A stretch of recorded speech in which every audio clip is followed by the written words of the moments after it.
भूतिया जंगल। अगर कोई सुंदर सा गांव था जिसकी लोग बहुत चर्चा करते थे, वो केवल बलापुर का गांव था। पर इस गांव तक पहुंचने के लिए सिर्फ दो रास्ते थे, एक नदी से और एक जंगल के बीच से।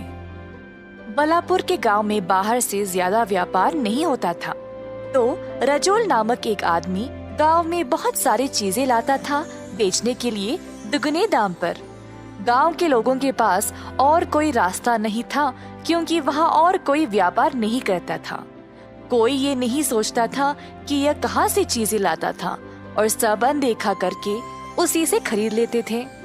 कई दिन बीत गए और रजोल का भतीजा पर्वत उसके साथ काम करने बलापुर की ओर जा रहा था। रास्ते में तेज आंधी और तूफान की वजह से उसकी सवारी कई घंटों तक फंसी पड़ी थी। बीच रास्ते में एक अनजान आदमी उनकी ओर आया। आप इस समय इस रास्ते से क्यों जा रहे हो? यहाँ भूत और प्रेत आत्माएं होती है। इस रास्ते से जाने की कोई हिम्मत नहीं करता। इसी वक्त पीछे मुड़ जाओ और वापस चले जाओ। अनजान आदमी ऐसा बोलकर पर पर्वत ने उसकी बातों पर ध्यान नहीं दिया। वह घने जंगल के रास्ते से ही चलता रहा। उसको अंधेरी रात में अजीब अजीब आवाजें भी सुनाई दी,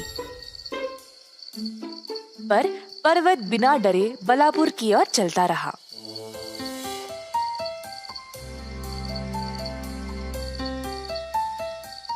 जब वह बलापुर पहुंचा, सब लोग उससे पूछने लगे कि वह इतनी रात को जंगल को पार कैसे किया। अपने चाचा के घर पहुंचते ही रजोल के नौकर से उसकी मुलाकात हुई। ऐसे क्यों देख रहे हो मुझे? आप सच में जंगल के रास्ते से आए हो क्या? क्या आपको पता नहीं वो खतरनाक रास्ता है, वहाँ भूत है। हाँ, मैं उसी रास्ते से आया। अब क्या होगा?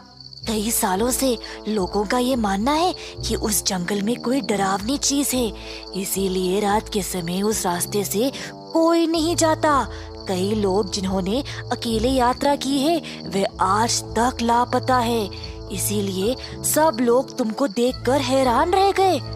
खैर, आपके चाचा बहुत थक गए हैं, आपसे सुबह मिलेंगे। शुभ रात्रि।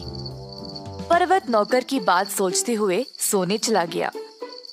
उसने अगली रात को जंगल में जाने का निर्णय लिया, ये देखने के लिए कि असल में वहाँ है क्या। अगली सुबह पर्वत अपने चाचा से मिला।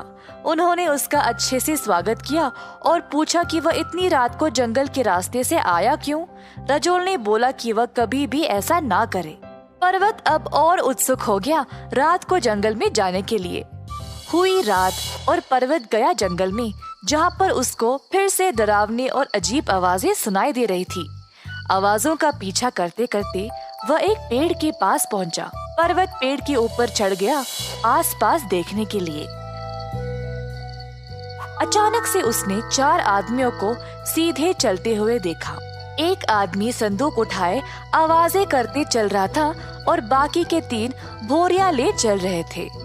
पर्वत चोरी छुपे उनका पीछा करने लगा और देखा कि ये आदमी फल, लकड़ी और कुछ सामान लिए जा रहे थे।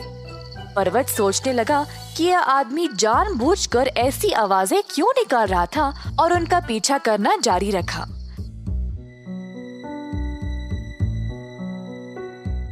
जल्द वह एक खुली जगह पर पहुंच गया, जहां पर एक गोदाम था।